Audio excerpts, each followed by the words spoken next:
초콜릿은 달콤해 달콤해 달콤해 오렌지는 상큼해 상큼해 상큼해. Good morning, class. Welcome to another lesson in Technology and Livelihood Education, Module 5, Occupational Health and Safety Procedures, Cookery 7. Welcome, everyone. I am Teacher Laorni. So for today's objective, at the end of the lesson, the students are expected to recognize the importance of OSH. So, let's start our class. What is the occupational health and safety in the kitchen? So, when we say occupational health and safety, it relates to the health, safety, and welfare issues in the workplace. OSH includes the laws, standards, and programs that are aimed at making the workplace better for workers, along with co-workers, family members, customers, and other stakeholders. What is the importance of occupational health and safety procedures? First, it eliminates possible danger. Second, safeguard employees' productivity. Third, promote positive social climate and smooth operation. Fourth, maintain employees' health and morale. Fifth, protect employees' rights. But what is the difference between hazard and risk? So when we say hazard, it is a potential source of harm or adverse health effect on a person. But when we say risk, it is the likelihood that a person may be harmed or suffers adverse health effects if exposed to a hazard. The terms hazard and risk are often used interchangeably, but this simple example explains the difference between the two. What are the different types of hazards and risks in the workplace?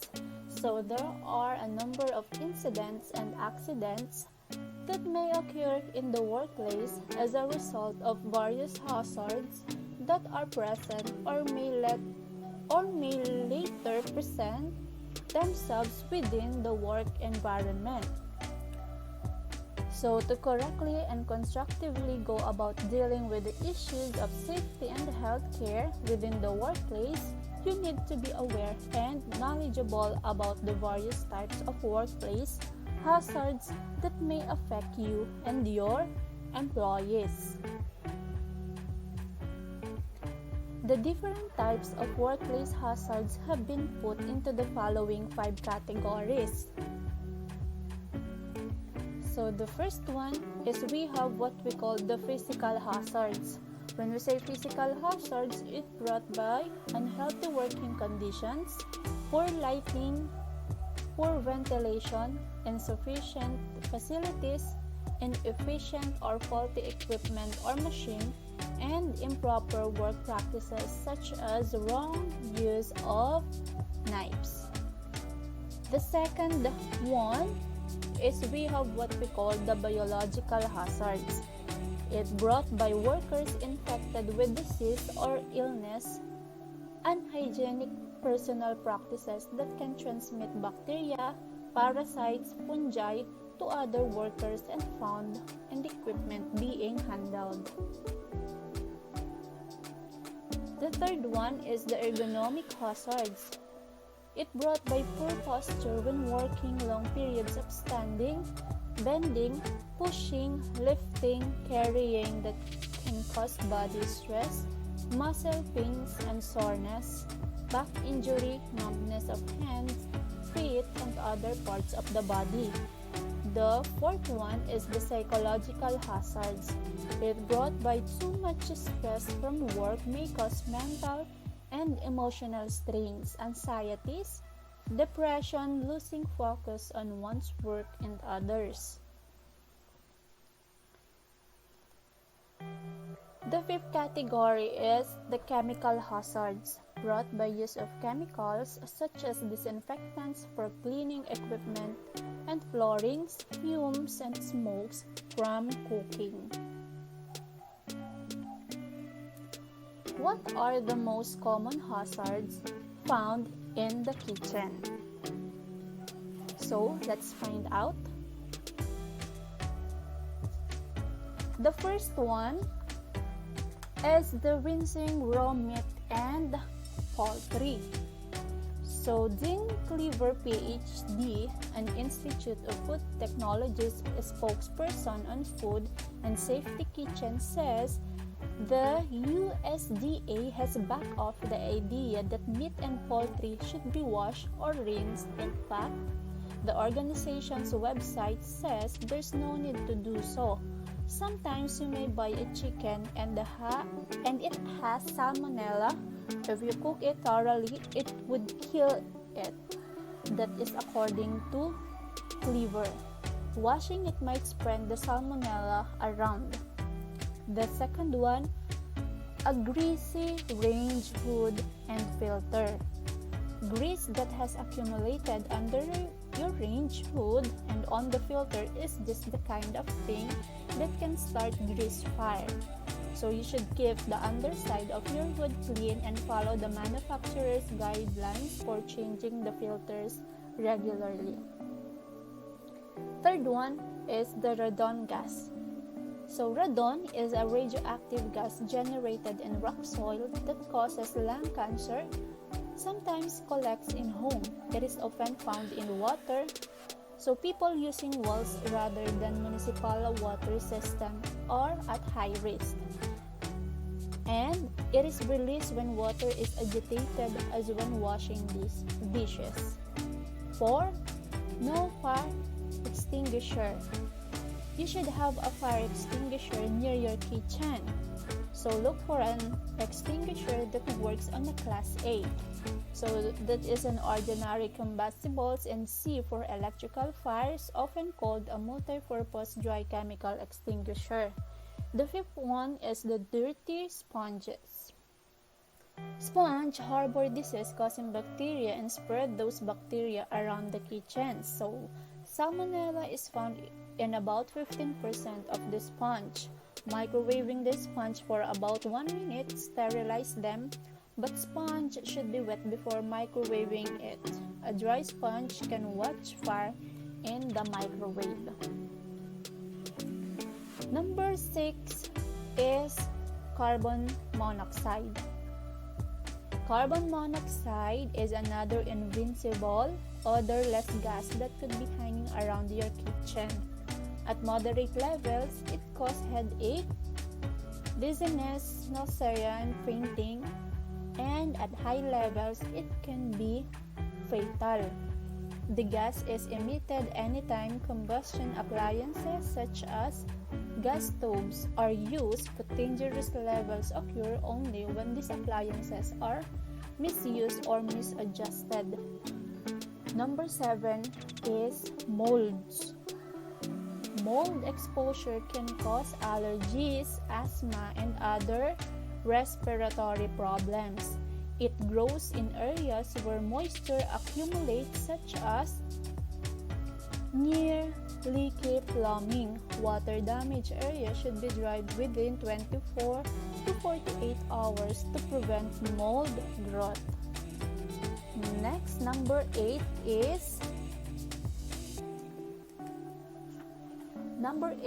is overloaded circuits. In urban areas, faulty wiring accounts 33% of residential fires. Many avoidable electrical fires are used by overloaded circuits. Heat-producing cooking appliances use a lot of power. You should be particularly careful when you plug them in overloaded circuits. Number 9.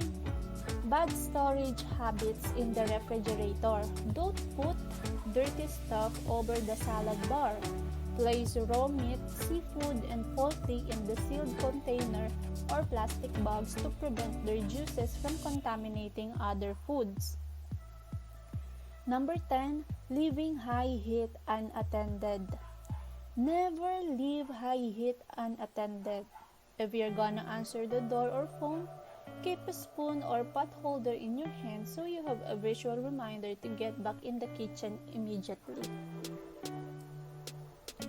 Next, number 11, stove and oven hazards. The most commonly hazard in stove and oven is burning your hand.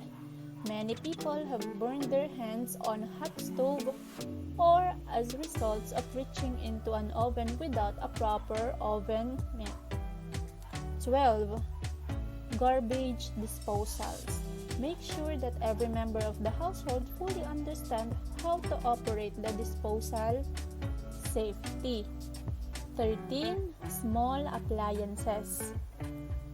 Keep all the small appliances cords away from the edges of the countertop to avoid catching a cord and knocking the appliance off the counter.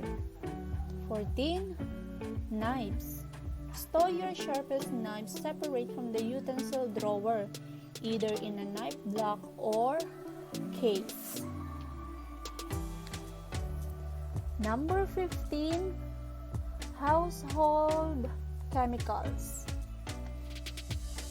Install safety locks on the doors of the cabinet where any potentially dangerous chemicals might be stored.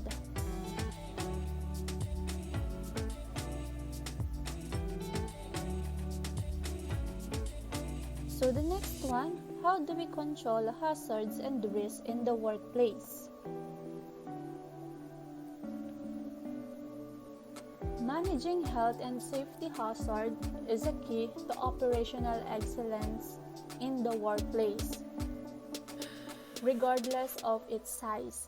Where possible, you should always try to remove or eliminate hazards from the workplace. For example, by using different process or changing the way a job is done. If it is not possible to eliminate the hazard, below are the 6 steps to determine the most effective measures to control workplace hazard and to minimize risk. The first one is design or reorganize to eliminate the hazards. It is often a cheaper and more practical to eliminate hazards at the design or planning stage of the product, process, or place used for work. Second one, substitute the hazard with a lesser risk. Substituting the hazard may not remove all of the hazards associated with the process or activity and may introduce different hazards, but overall harm or health effects will be lessened. Number 3, isolate the hazard. This involves physically separating the source of harm from people by distance or using barriers. So let's say, for example, introducing a strict work area using guard rails around exposed edges and the holes in the floor. So using the remote control system to operate the machinery, enclosing a noisy process from a person and storing a chemical in the fume cabinet. Number 4, use engineering controls. An engineering control is a measure that is physical in nature, including a mechanical device or process. So for example, this can be done through the use of machine guards, effective ventilation system, and setting work rates on a roster to reduce fatigue. Number 5, use administrative controls.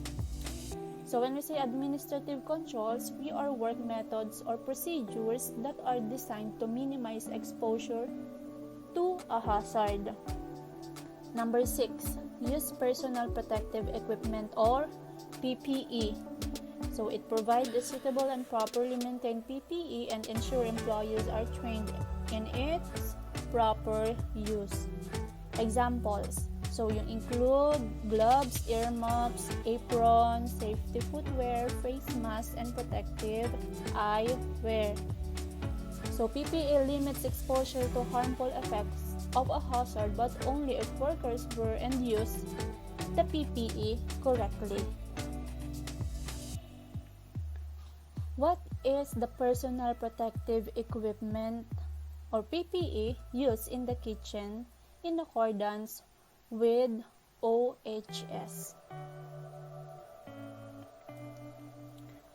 Personal protective equipment or PPE is a protective equipment used for work-related occupational health and safety purposes.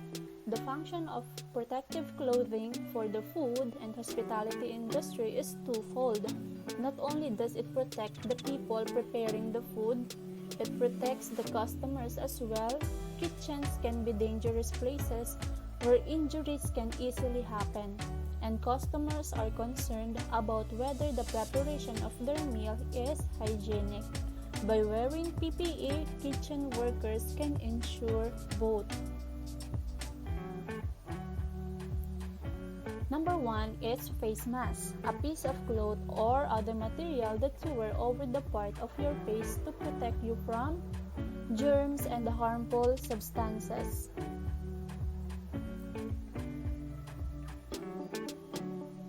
Number 2, face shield. It is used to protect the wearer's entire face or part of it from hazards such as flying objects and splashes of potentially infectious materials.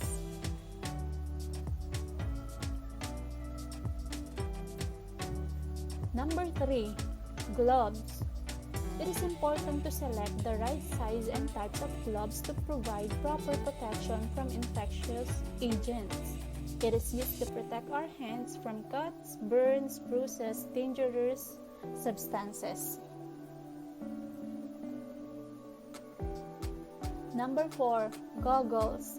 Used to protect eyes from accidental splashes of chemical substances. They are made from strong plastics and rubbers that make them comfortable to wear, whilst giving you reliable protection.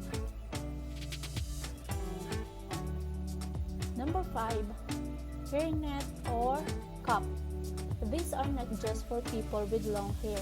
Even with short hair, it is advisable to wear a hairnet in case of loose strands that may end up in your food.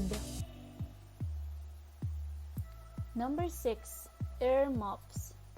It consists of sound attenuating material and soft ear and hard outer cups. They held together by a headband.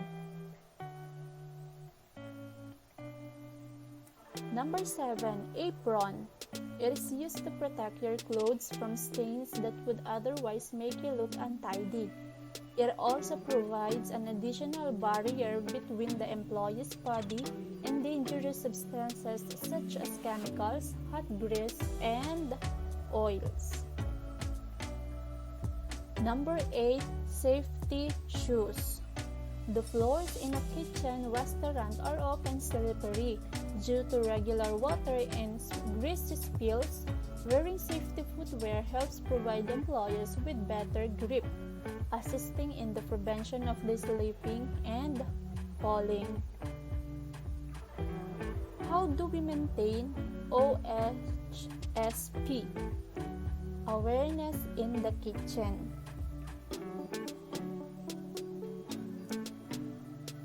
Kitchen safety awareness is crucial during food preparation and cooking, as well as during cleanup and daily living.